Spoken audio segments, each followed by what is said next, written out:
Hello, and welcome to EY Growth Bites, a conversation series with today's top data executives to discuss how they're revolutionizing operations within their organizations by harnessing the complete spectrum of data and AI.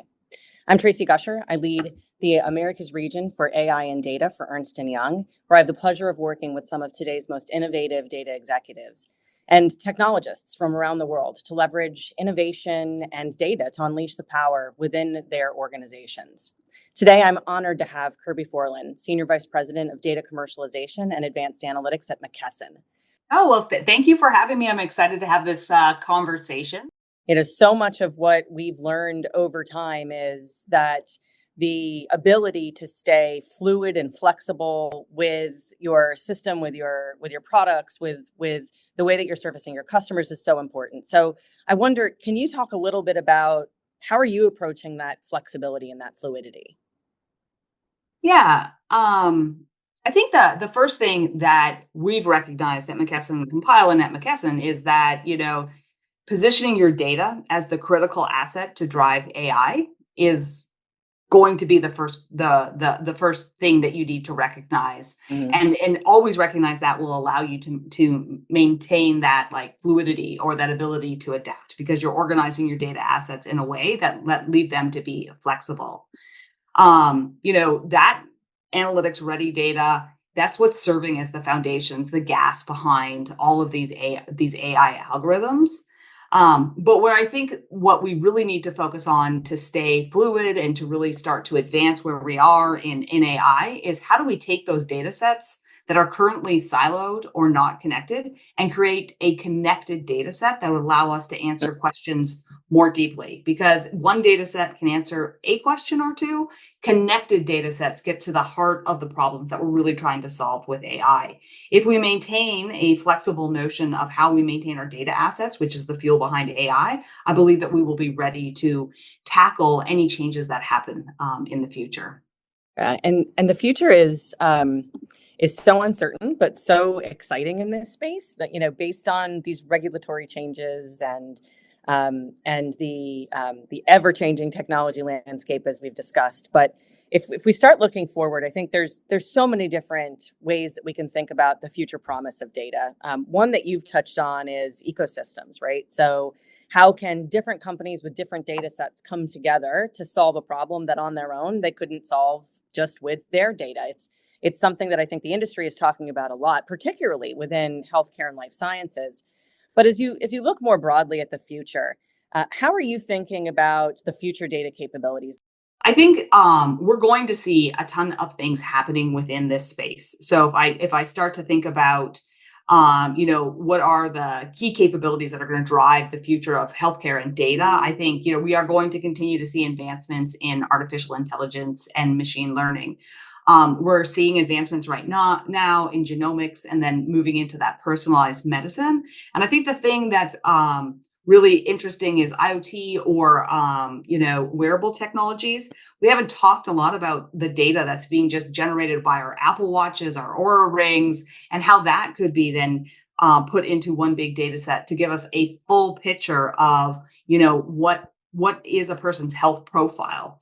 With all those connected, as we talked about earlier, that gives us a lot more information in order for us to move to that personalized medicine outcome that would be fantastic. And it's sort of we're getting there, but it's a little bit futuristic because there's so many data sets that we haven't yet integrated.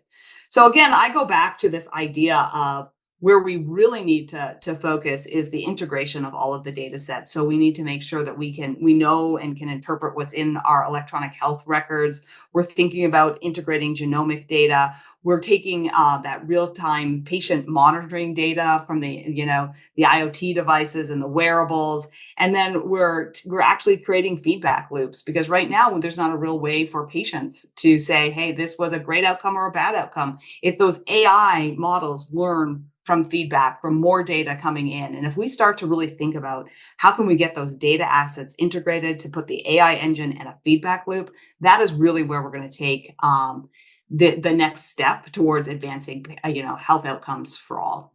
Yeah, I'm so excited to hear a leading data executive like you talk about the promise of IoT data from all of these wearable devices. I think so many of us are, strapped with different devices. There you go, right? And Ring. I don't know about you. I got one of those too, right?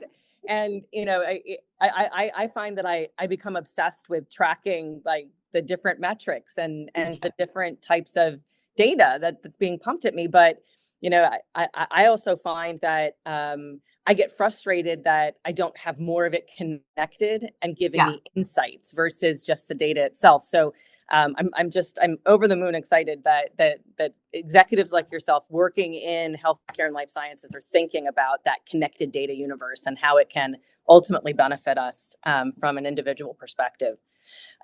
So Kirby, this has been so fantastic. I can't thank you enough for meeting with us today. And I have to say that normally when we do these, we like to finish these with 3 rapid fire questions. So are you ready for the rapid fire questions? I'm ready. All right, here we go. All right. So first, what is the number one thing that keeps you up at night?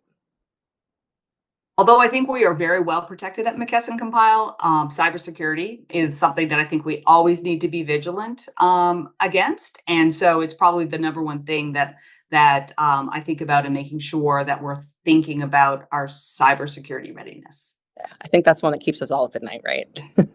Okay, question number 2. What are you most excited about for the future? I'm so excited about the role I'm in right now. And I am extremely motivated by McKesson's mission of advancing health outcomes for all. And so what I am excited about, and hopefully you can hear in my voice, is the value of connecting all the data sources and what we can do against that mission of advancing health outcomes for all. I think there are so many things we could learn, so many better treatment plans that we could come up with.